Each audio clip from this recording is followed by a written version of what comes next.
GPSC mains में value addition कहाँ से करें? काफ़ी बच्चे हैं जो ऑलरेडी मेंस लिख चुके होंगे, कुछ बच्चे पहली बार भी दे रहे होंगे।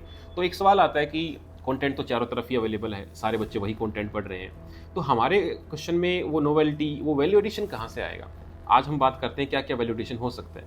सपोज़ आप एक आंसर लिख रहे हो जीएस 2 का है या जीएस 3 का है, तो उसमें वैल्यू एडिशन के नाम पे क्या-क्या आप कर सकते हो? नंबर 1, जहाँ भी इकोनॉमिक सर्वे आता हो, वो आप ऐड करो कि सर्वे ये डेटा देता है। लेटेस्ट जो बजट है गुजरात का भी और इंडिया का भी, उसके बारे में कोई इन्फॉर्मेशन हो, कोई नई स्कीम आई हो, कोई अलॉटमेंट आया हो।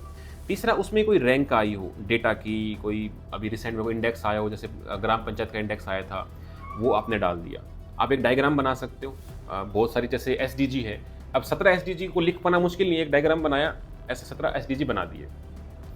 इकोनॉमी में आप ग्राफ बना सकते हो, पाई चार्ट बना सकते हो, इंडिया का डायग्राम बना सकते हो, गुजरात का बना सकते हो। सपोज आप महागुजरात मूवमेंट या काठियावाड़ के बारे में डिस्कस कर रहे हो, तो आप काठियावाड़, सौराष्ट्र, सूरत, दांडी मार्च डिस्कस कर रहे हो, तो दांडी मार्च का पूरा आपने दिखा दिया कि साबरमती आश्रम से चले थे, सूरत होते होते ये वहाँ पे दांडी पहुँच गए थे। तो इससे क्या होता है कि आपका एक विजुअल रिप्रेजेंटेशन भी आ जाता है।